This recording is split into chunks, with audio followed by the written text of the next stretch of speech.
My name is Craig Yates. I'm Dean of the Jake Jabs College of Business and Entrepreneurship, and thank you all for coming out this afternoon. I'm going to now keep my introduction even shorter than I planned, so we don't take too much of Ashley's time. But we have with us this afternoon Ashley Jablow from OpenIDEO. She works for a firm that is known across the world as one of the most innovative design firms in the world.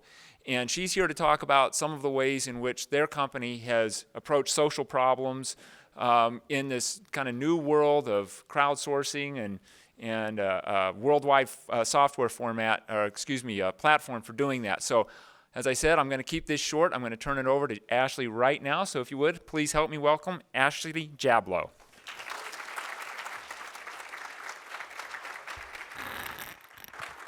Hi guys, can you hear me okay if I stand like here? It's such a pleasure to be here today.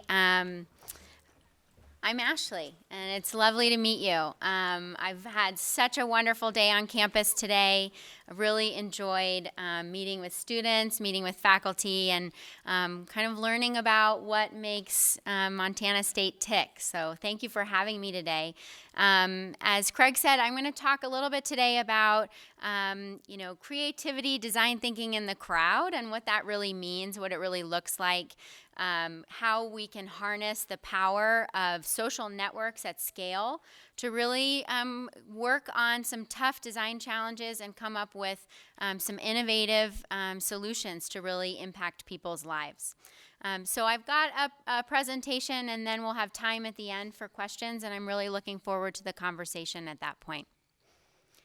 So first, I'm going to throw up some terms on the screen. I think it's really easy to be persuaded by jargon and buzzwords. And these are a few that when I joined IDEO over 3 years ago, I felt really confronted by. I'd never worked at a design company.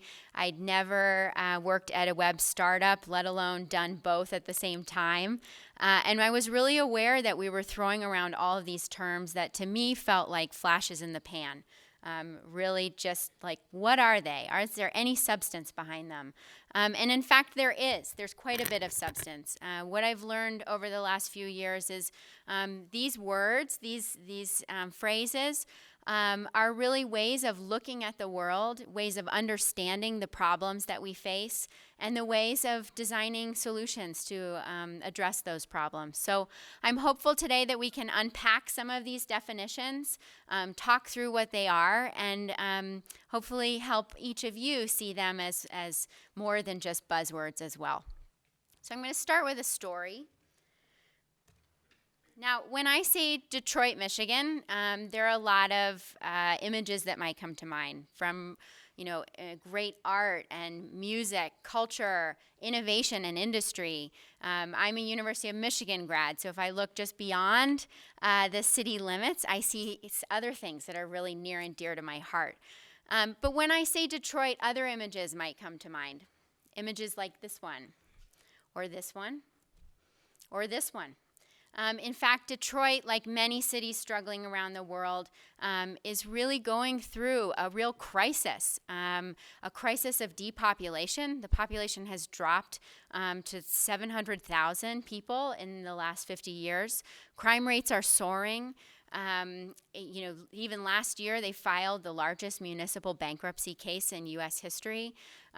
Detroit, like many cities around the world, are struggling. And at IDEO, we started wondering, what's our role in all of this? Like many people around the world, we started thinking, what could we do to help? And around the same time, this was actually back in 2011, a company that we work very closely with called Steelcase reached out to us and said, they're based in Michigan. They care about what happens in Detroit, and they wanted to do something about this. And so they said, what might we work on together? And the answer was an open innovation challenge on OpenIDEO. I'm going to talk a lot about OpenIDEO today, but suffice it to say, we issued a global call to people all around the world to work on our Vibrant Cities Challenge. And it turned out that this was a really resonant topic, not just for people living in Detroit, not just for people in the United States, but around the world. In fact, we had 86,000 people between December of 2011 and February 2012 who came to OpenIDEO to participate in a conversation around urban vibrancy. This is just a sampling of some of the countries that people came from. And the process that we went through was really a thoughtful one. It was meant to start with research, so understanding not just what urban vibrancy means to each of us, and what our cities look like around the world, but really developing empathy for people who live perhaps in Detroit or another struggling city. We armed our community members with interview toolkits that they could take out into their communities and talk to people. Why do you stay in Detroit? Why did you leave Detroit? Really trying to uncover, how can we get at this in a new and innovative way? We took all of those research insights and used them in the ideas phase, which is just like it sounds, a real call for ideas, to brainstorm, even to start prototyping. The community then went into refinement and focused in on a handful of ideas that really felt like the best and brightest. They refined them through continued prototyping, evaluating the great ideas, and ultimately we had 11 winning ideas, and I'm going to unpack some of these for you. So everything from a zip car-like program called Zip Spaces, where people can literally rent or check out keys to vacant storefronts where they live and run pop-up shops, all the way to at the bottom right, one of my favorites is literally 2 chairs facing each other in a public park, meant to spur community connection and conversation. So it was a really wide spectrum of winning ideas. And what's interesting, I mentioned, 86,000 people from around the world. Now, clearly not all of them were actively involved in the challenge. In fact, the majority of them were what we'd think of as kind of passive lurkers or readers. And there was one guy, Eric Ho, who was in that kind of passive audience. Now, Eric had participated in a number of other OpenIDEO challenges in the past. He'd done great work, and actually we kind of noticed that he wasn't involved in this challenge, but didn't really make much of it. People come and go sometimes. In any event, Eric reached out to us after the challenge ended, and he said, "Look, I'm really inspired by this. I live in the Lower East Side of Manhattan. There are vacant storefronts and empty lots around every corner, and I'm really motivated to do something about this. I'm not sure yet what it's going to be, but I'll let you know." And we said, okay. So Eric started out first by reaching out to other OpenIDEO community members, including some of the ones you see here. People who'd been actively involved in the challenge, whether that was generating ideas or contributing to the conversation. And he basically said, "Are you in? Do you want to help me?" And between the OpenIDEO community members who signed up to help and some local organizations that were working in the Lower East Side, Eric started running some workshops. And the workshops were really rooted in what do people who live in the Lower East Side really want and hope for in their community? What are their hopes and fears for what their neighborhood is now and what it's going to become? And really thinking about how everyone can be part of the solution.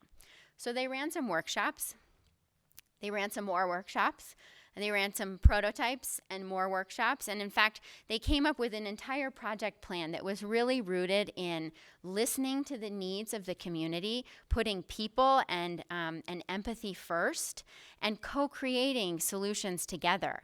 And the solution that they netted out on is something called Made in Lower East Side, or MILES for short. And the whole premise is reinventing our hood and yours. And what they saw is that they really exist, MILES really exists, at the intersection of residents, landlords, and small business owners. That in that tiny overlap, there was real potential and opportunity. And as they ran more workshops, what they found is that actually people were starting to take notice. In fact, Fast Company called MILES the Airbnb of storefronts, which was super exciting for us at OpenIDEO because it's, all relating back to this little tiny inspiration. So they took some of this momentum and this news and exposure. And last year ran a series of 7 pop-ups over 7 weeks in one location in the Lower East Side. And the goal there was first a kind of proof of concept to get a sense that, these kinds of pop-ups can happen regularly and that the community will engage. They did everything from DIY instruction workshops to retail storefronts. And what they found was that there was a real interest in all of this. So, in fact, what they decided to do was to run a Kickstarter campaign for what they're calling the Made in Lower East Side storefront transformer. And the transformer is literally a 6-foot cube. It's filled with all the modular furnishing and all the tools and tips that anyone would need to actually convert an empty space where you live into a pop-up shop. Their campaign was successful, and the goal now is they're piloting the first transformer in the Lower East Side this summer, running a series of pop-ups again, and ideally spreading it out to other communities going forward. So, why do I tell you this story? I tell you this story for 2 reasons. One is, first, I'm just super inspired by it. I think it's really easy to think about processes like crowdsourcing or open innovation, which we'll talk about, as kind of the whole picture, the whole purpose. When in fact, what I see what we do with OpenIDEO is really, about the pebble being tossed into the pond. For Eric, our Vibrant Cities Challenge was really just the catalyst for him taking action in his community, and it didn't matter that he hadn't actively participated in the challenge itself. It was a catalyst for his own work, and that's inspiring, and that's real impact. I also tell you this story because it's actually not the only story of impact. It's just one of many. OpenIDEO has been around long enough now that we're starting to see more and more examples of what our community can do as part of this process. So as an example, in our Unlawful Detention Challenge, community members designed a panic button app that human rights workers could tap and send their coordinates to a select closed network of people if they fear that they're at risk for unlawful detention. And Amnesty International is actually piloting in the field right now. We've had students from all over the world participate in our challenges. These students at NYU Poly actually created an OpenIDEO club on campus, which won quite a few awards at the annual awards ceremony, but more importantly, has really reframed and reshaped how students tackle problem solving on their campus. We've seen community members design social business solutions. In this case, a local health clinic from our social business challenge that our sponsor, Grameen Caldas, is now piloting in South America.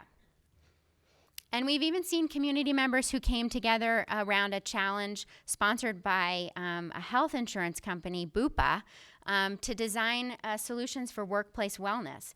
And taking inspiration from a number of community members' ideas, Bupa actually just recently developed and launched the Ground Miles app, which is available in the App Store and is a really fun and kind of collaborative way to get you and your network walking. So that's kind of the lay of the land in terms of, why are we all here? What's the big picture? But now what I'd like to do is kind of unpack some of these terms that I've kind of thrown out there. And I really think the best way to start, and just revisiting what those are, are they really jargon? Is there more to them? The best way to start understanding that is really to know more about IDEO. Now, IDEO is a design and innovation consultancy. We have offices all over the world. We've been around for 3 decades now. And we have what I think is a really unique approach to problem solving and design and innovation. And when you think about what that is, first and foremost, what we talk about at IDEO is being human-centered. Now, it sounds kind of kumbaya, if you will, but really the point here is about putting people first, understanding their real needs, their real hopes and fears, developing solutions in concert with them, in collaboration with them, in a way that's very empathy-driven and is really relationship-driven in a lot of cases. So we're always human-centered. And when we apply our human-centered lens, the process that we use is called design thinking. Now, this is a definition from our CEO, Tim Brown. To make it like a real story short, design thinking is really about the intersection between the human needs, the desirability piece, the business needs or the business landscape, really the viability of what we're looking to do, and the technical capacity or ability that we have to implement it, the feasibility of our idea. And by applying all of those different lenses, that's how we understand design and innovation and the potential impact that we can make. Now, we started out as a product design company. We have our roots really in product design. We're builders and makers at heart. We worked on the first laptop. We designed the first Apple mouse. So we have a shop in every location filled with lots of machinery. So we're makers. But over the last couple of decades, we've really expanded our approach and our outreach to go beyond just products and think more about other contexts where design and innovation meet. So service design, like the Bank of America Keep the Change program, all the way into organization design, systems design, environment or experience design. Really, pretty much anything that we interact with in a daily basis, you can apply a design thinking approach and lens to. Even all the way to nonprofit campaigns like the I Am a Star campaign for the American Refugee Committee. And a few years ago, we launched our own nonprofit organization, IDEO.org, which works just on poverty alleviation design projects. So that's kind of, what we do. But how do we do it? So all of IDEO projects are team-based. They're collaborative. We bring together teams of multidisciplinary designers from architects and anthropologists to statisticians and food scientists to work in a physical project space. So it starts out as a blank, empty room, and over the course of weeks and months gets filled up with Post-its, foam core, inspiration, ideas, you name it. The idea for bringing these teams together is that we build on the work of each other, that ideas get stronger by working together. So we're very collaborative. And again, we're really all about understanding the context and the real people behind the projects that we do. So projects teams, as much as they have a physical location where they live, they travel quite a bit to get out and understand the context that they're designing in. Now, a few years ago, some folks at our London studio started asking questions about what might disrupt IDEO's business. Where are we headed? What's the future of this work that we do? At the time, we had about 500 designers working on projects around the world. And we started asking ourselves, what would happen if we could blow the walls off the project space? Instead of 500 designers, what if we had 500,000 designers around the world? What kind of design challenges might we tackle? And really, what kind of impact might we have? And that's really the genesis for OpenIDEO. Really thinking about, how can we harness the power and the collective wisdom and insight and inspiration of a global community to drive real change in the world. So when we started asking these questions, we started looking into crowdsourcing. And yet again, another word that's kind of thrown around. And I thought I might try to ground it in just one definition. This definition is actually from Wikipedia, which is a great example of crowdsourcing in its own way. But it's the idea of issuing a big call for services or ideas or expertise, often online, as a way to go beyond traditional sources of solutions. Now, when we started looking into crowdsourcing a number of years ago, there were already hundreds of platforms doing this. This is an out-of-date look at who's crowdsourcing these days. In fact, now there are thousands of platforms. And while they all do different things, they all speak to different needs and services, in a lot of ways, they follow the same model. And this is a bit of a generalization. But if you think about the crowdsourcing model, the idea is that there's a big call for ideas.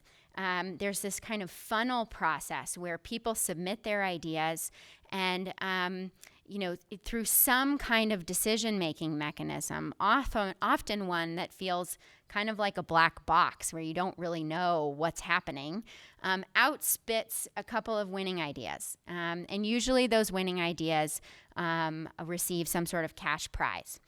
So a lot of crowdsourcing models are really transactional.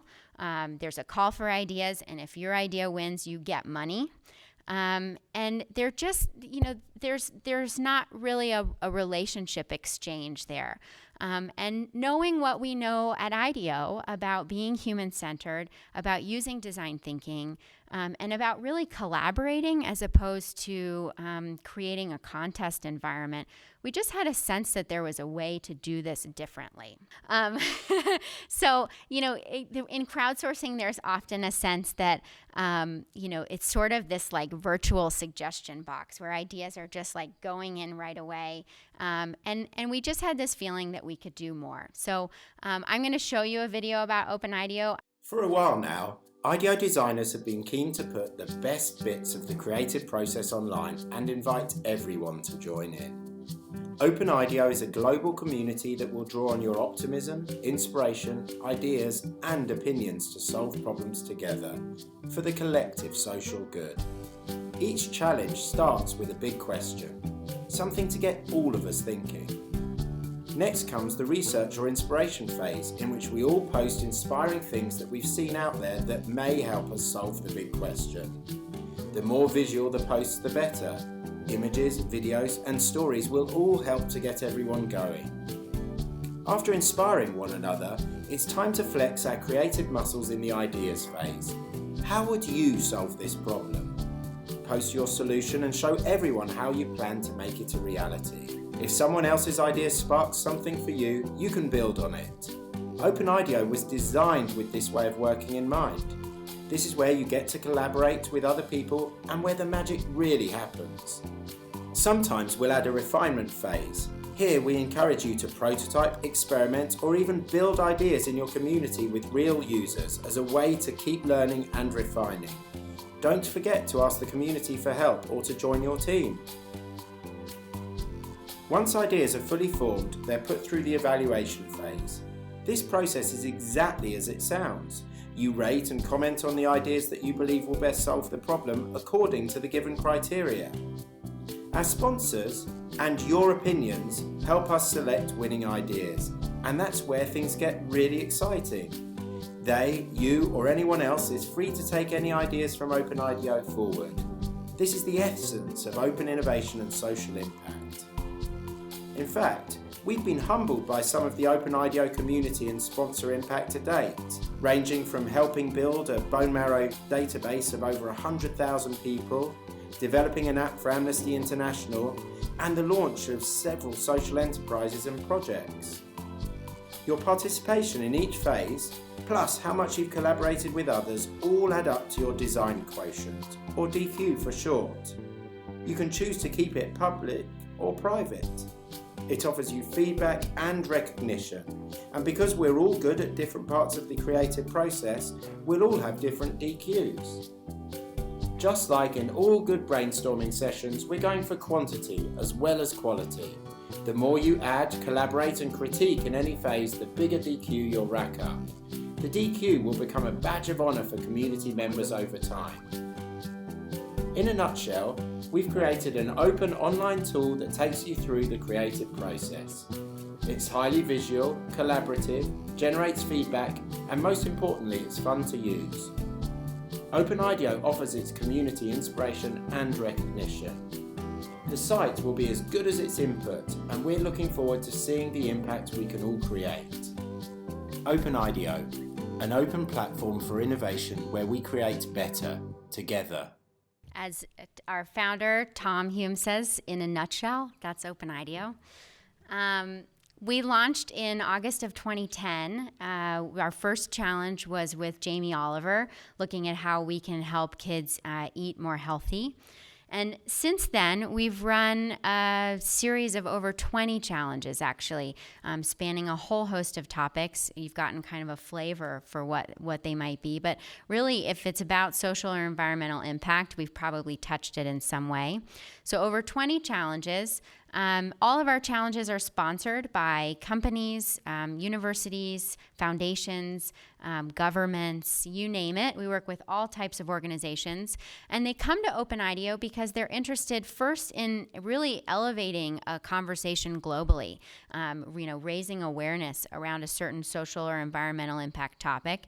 And not surprisingly, they're also looking for inspiration and fresh ideas that can help, move their own work in the right direction. Our community now is almost 60,000 people from all over the world. I'd say about 40% come from the United States, then a big chunk from UK and India, and then literally everywhere. And that ratio is changing more and more as our challenge topics are changing, and our efforts to reach new communities of people to join us on OpenIDEO are also improving along the way. So on OpenIDEO, we talk about open innovation, actually, instead of crowdsourcing. And a lot of that is because we think about collaboration, we think about being human-centered, and really the idea of really co-creating solutions among communities of people as opposed to issuing a more transactional call. And on OpenIDEO, the way we talk about it is creating better together. So the question next, I think, is really, what makes OpenIDEO unique? I've highlighted some of it, but really, how are we changing the way people collaborate online to create real impact out in the world? And I think the thing that when I go to answer this question, to me, the way I answer it is by thinking about our values as a team behind OpenIDEO, our values when it comes to design and development, and really the values that we hope to see the community adopt and that we're working on developing with them together. So the first one is that we're about people. Now, that's kind of a no-brainer, given that I've probably said the word community 15 times already. But by this, I really mean we're not about the lone genius. The thing about crowdsourcing is that there's an implication that one person is going to come up with the most brilliant solution that we've never thought of before.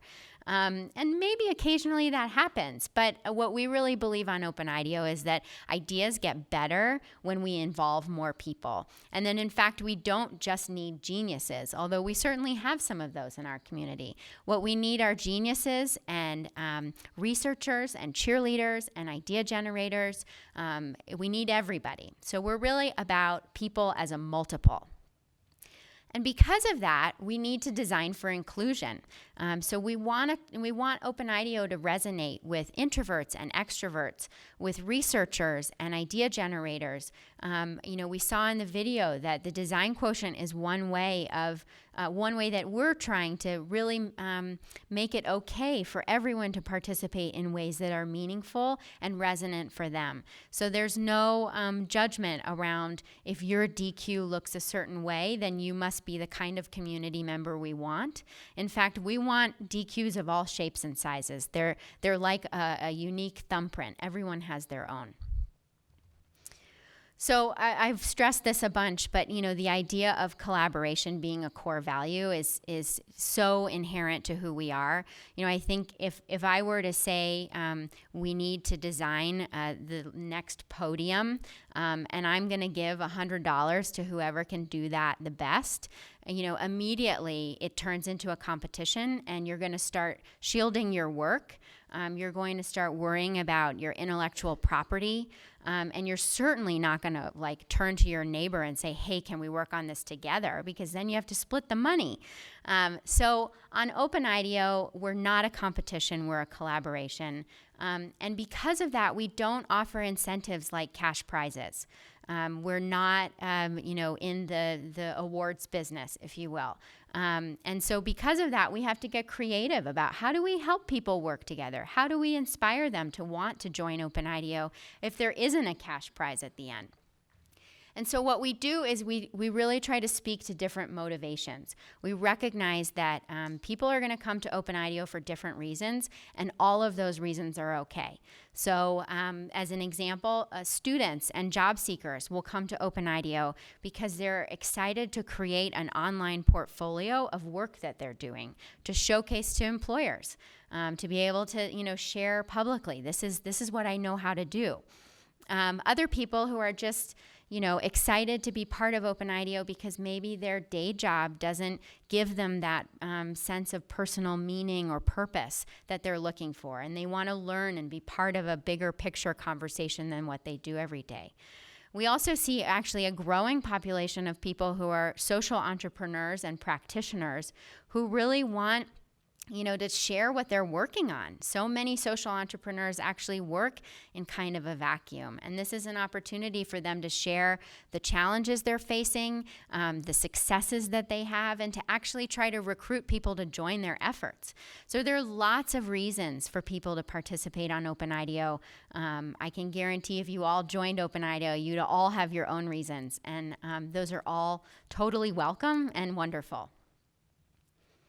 So the idea of crowdsourcing, what's interesting too, and I think one of the things we think that's unique about open innovation and about what we do on OpenIDEO is there's this sense that anyone can ask a question and just throw it out there and people will respond. And in fact, we have people come to us at OpenIDEO all the time who say, I have a question I want to ask. Where do I submit it? And it's much more of a process than that. It's much more of a refinement and kind of relationship experience, frankly. So we have sponsors who come to us and they say, we have a general sense of the topic or the conversation we want to have. They may even have a challenge question in mind. But more often than not, it's going to need some refining, because as much as we want our sponsors to feel like the engagement they've been a part of has been valuable, we also know that we really want our community to be excited about what we're asking them to work on. So a sponsor may come to us and say, I want to ask this question, and we have to translate that a bit to help get the question to a point where the community is going to be excited. They're going to feel like the question we're asking is resonant and accessible, particularly for a global audience. And then it's a question that's asking them to do work that they're going to be successful at. So, for instance, a product design question, like how do we design the next safest bike helmet, is probably not something that the OpenIDEO community is going to be well equipped to answer. And so a lot of work goes in the beginning to make sure we're asking the right question. Above and beyond that, we use a process. And I think this is one misperception that a lot of people have about creativity and design. And frankly, I had it when I joined IDEO, that in order to be creative, you need to have a certain amount of chaos. And it needs to be really free-flowing and no rules. And in fact, what we know to be true is that's not true. You need some structure. You need some facilitation to help people know what's in bounds and what's out of bounds, to understand the constraints of what we're designing. And so the process that we follow, while we iterate it over time, it is really the process that every OpenIDEO challenge goes through. So we often say, as an example, don't jump to ideas. We need to spend time doing research first. We need to understand the needs of the people we're designing for. And so every OpenIDEO challenge is really grounded in this value around process. We're also really transparent about this process. And this is something that I'll acknowledge that we're still working on, we're still figuring out, but the idea of transparency is very important to us. So, we talked about the virtual suggestion box. If anyone's ever submitted an actual piece of paper to an actual suggestion box, you know that you submit it and you walk away and you often don't hear a single thing about what you said. We don't want that to be this experience on OpenIDEO. So at every step of the way, we're trying to be transparent. Now, that could be starting at the beginning. Certain organizations that sponsor OpenIDEO challenges may, create questions among the community, like what is their motivation for asking this question? Why should I share my ideas with this company, for instance? So there's transparency around what are the goals for our sponsors? What are are they hoping to achieve? And how can our community play a part in this? There's also transparency about how decisions are made. So at every step of the way, we're communicating with the community about what our design priorities are, where the community's gotten to in terms of how successful their designs are, and ultimately what helped us make decisions. So, literally sharing. We got these 10 people in a room, and we took the community's feedback and evaluation scores, and we married that with what our sponsor knows to be true about viability and feasibility. And this is how we netted out on a selection of winning ideas. We always have anywhere between 5 and 10 winning ideas, and so people ask questions about, why isn't my idea chosen? Or why was my idea chosen? All of those things. And we want the community to feel as though they're involved in that process and really playing an important role. So transparency is something we're working on, but really valuing. This idea of designing with and not for is a really, truthfully, a very difficult value, but one that we're really pushing ourselves as a team and as a community to consider in our work. So again, the idea of being very human-centered and really developing empathy for the people, in IDEO's case, the people who will be interacting with or using our products or our services, anything that we create, who are we creating it for? And even just then, it's easy to say creating for, designing for, but the idea is that, on OpenIDEO, it's really easy to sit behind a laptop and kind of keep the problem at arm's length. When we're talking about women's safety and security in low-income urban areas, it's really easy to make assumptions about what life looks like for women in Delhi or in Kathmandu. So what we're really trying to do now, particularly over the last year and a half, is to push the community to think about how every one of us can get away from the laptop and actually go out into the real world. Now, maybe that's using an interview toolkit to talk to, in this case, women in a local city near where you live to find out what it's like to commute late at night, for instance, and how safe they feel. Maybe it's about designing solutions and then actually trying to make them tangible enough to go out into communities and share them with women and girls or the organizations that work with women and girls around safety and security issues. So this idea of stepping away from the computer and actually grounding the work that we do in real people and bringing them through the process with us so that it doesn't set up a dynamic of us versus them is something we're really trying to push as a value. And again, it's a work in progress, but we're working on it. This idea of in-person matters too is also, I think, an interesting one given that the majority of the work that we do is online.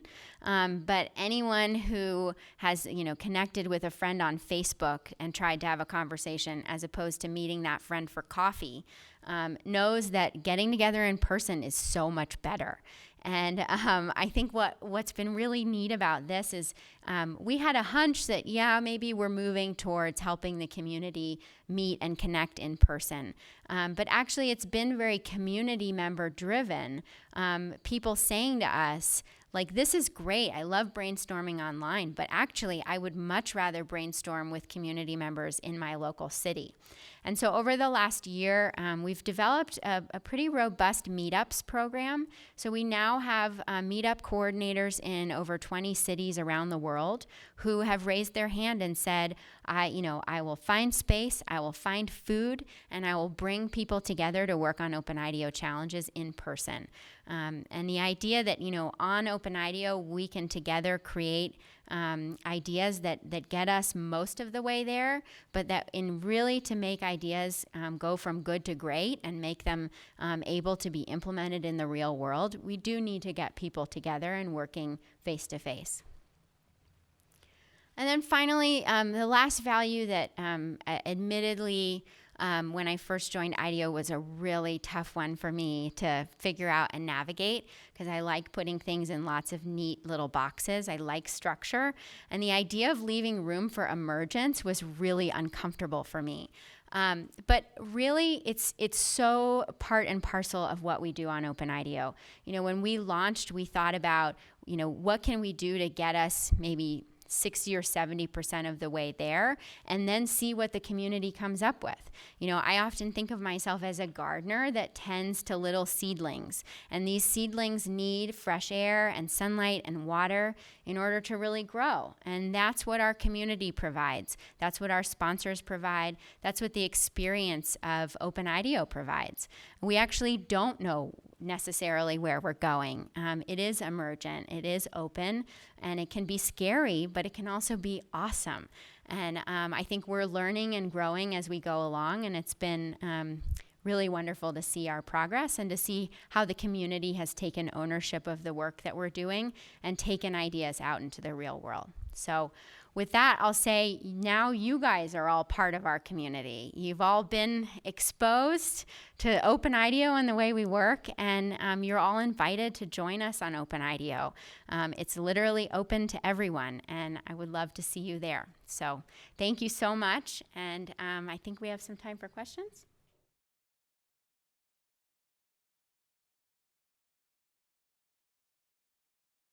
That's a good question. I think that the challenge with our challenges is that they speak to different people for different reasons. So over the course of a year, we try to run 6 challenges, and they're all on different topics. So, we ran a challenge around solutions for healthy aging last year, and we won't necessarily run another challenge around healthy aging for a while. So interesting is kind of subjective. I think one of the ones that hit home close to me was actually the very first challenge I managed. It was sponsored by Stanford and the Haas School, the Haas Center for Public Service at Stanford. And there was a group of students on campus, a group of undergrads, who in a variety of ways had been affected by cancer. And they formed a club on campus called 100,000 Cheeks. And their goal was to get 100,000 new cheeks swabbed and added to the U.S. bone marrow registry. And in particular, they were looking for South Asian donors. South Asian patients with leukemia and other blood cancers have a 1 in 20,000 chance of finding a donor match. So the situation is really pretty dire. And so their goal was to expand the registry by 100,000 people. So we launched a challenge on OpenIDEO. And the thing that was really exciting for all of us as the OpenIDEO team to see is, you think about the process that we go through, and you think that, like I said earlier, the end goal is that there are ideas at the end. But what we learned with this challenge was actually there was impact that happened just by having a global community have a conversation about what it looks like to donate bone marrow. And dispelling myths and debunking fears around what am I signing up for? And in fact, because we focus on being human-centered and really approaching problems with empathy, we actually encouraged the OpenIDEO community to swab their cheek and sign up for the bone marrow registry as part of the research phase. So we, not just did the community come up with great ideas at the end of the challenge, but the OpenIDEO challenge actually added to the total number of folks that signed up to swab their cheek for this club. And in fact, by the end of the challenge, they'd hit 115,000 cheeks swabbed. So to me, that was interesting because I hadn't ever thought that we could achieve impact simply by running a challenge. And that was a wonderful learning for us.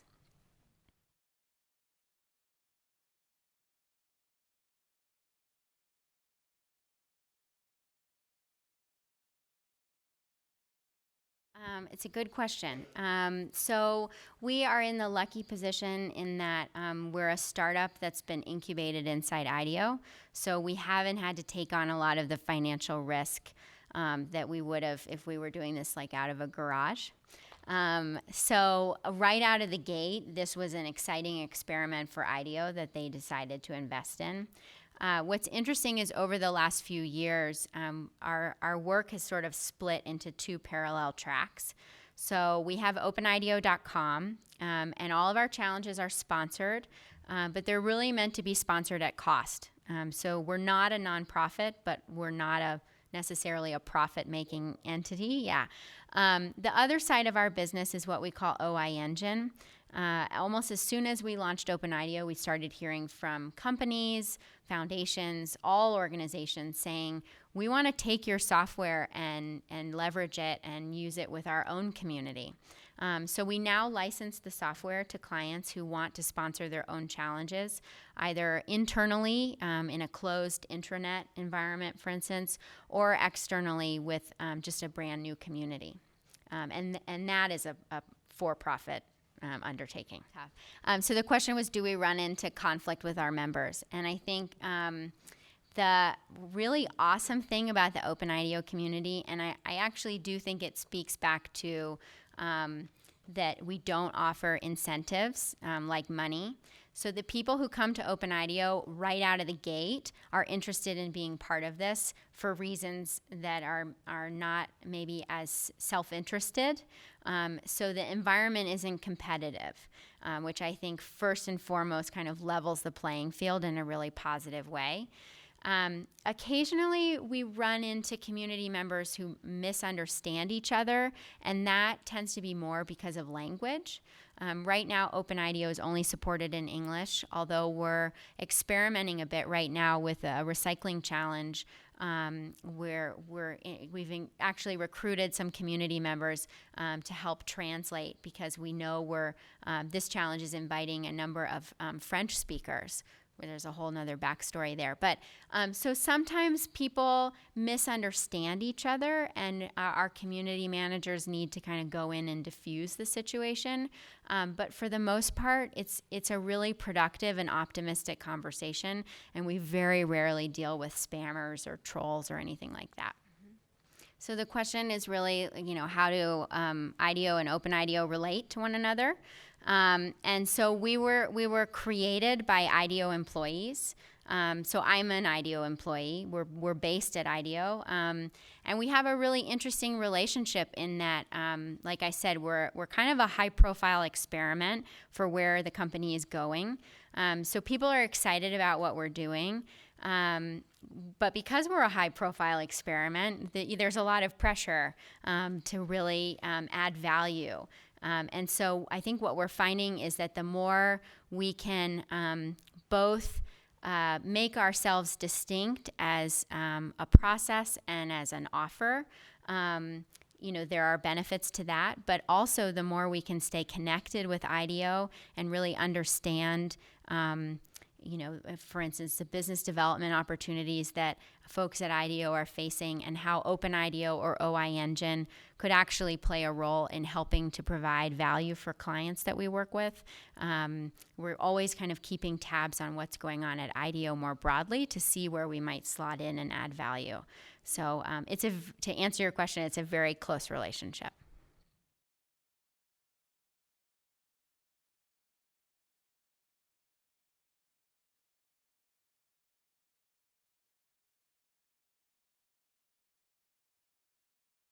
That's a great question, and it's one that I think it's a nut we're just starting to crack. So a great example is in our current Women's Safety Challenge. It's sponsored in partnership with an organization called the Department for International Development in the UK. And in partnership with IDEO.org, our nonprofit organization. And between the three of us, we're going to be hosting 10 design challenges over the next 5 years. And they're all going to be related to poverty alleviation and international development more broadly. Now, one of the things that's frankly been challenging for us on OpenIDEO is the minute we get into challenge topics around international development, the minute we start seeing a gap between what our community knows how to do and what we need them to do. And I think we've been really honest and genuine about that we need to actually fill that gap. And so one of the things we're doing right now with this Women's Safety Challenge is really trying to do some very serious kind of on-the-ground networking and connection building with NGOs and other service organizations in the communities we want to reach out to, not just to kind of involve them, but to actually provide training on what OpenIDEO is and how they can find value and benefit in it. We're still running into issues around internet access. We're running into issues around language. It's really pushing us. I mean, we're from a design company, but it's pushing us to be even more visual with the tools that we create to get over language barriers. And truthfully, I don't think we have it figured out. We're starting to look into mobile and what our platform can look like on mobile. But frankly, the communities we want to reach, they don't have smartphones. They have other really smart phones, but they don't have the ones that the mobile experience really matters to. So we're working on it, but that's part of the commitment that we've made with these 10 challenges over 5 years, is that we have to figure out how to bridge that gap and get more people, underrepresented voices on the platform.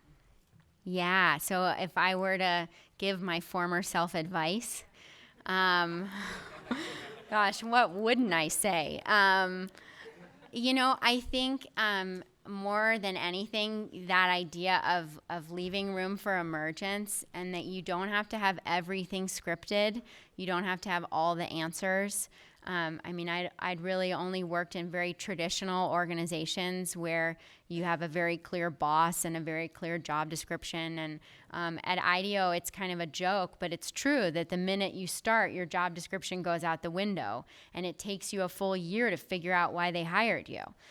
So that kind of discomfort and uncertainty in the face of ambiguity is something that has taken me a long time to practice, but I think more and more different companies and organizations are working this way.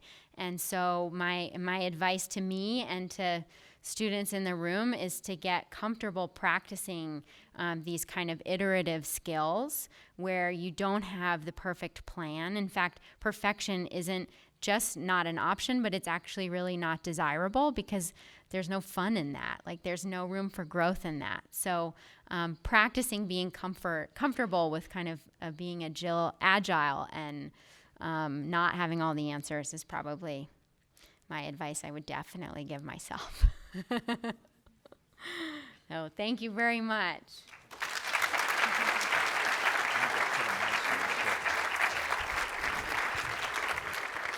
So Ashley is here as part of our Orser speaker series, and we do have David Orser and his wife, Ossie, here with us this evening in the front row. So we are very thankful for their generosity to make opportunities like this, to bring in these wonderful speakers like we have here with Ashley. Ashley, thank you very much. I kept her really busy today. We had her in two computer science classes and a graphic design class, a lunch to brainstorm how we could do something like this here at Montana State University. So it was a really busy day for her, and I know she's getting tired. So thank you, Ashley, and thank you, David and Ossie.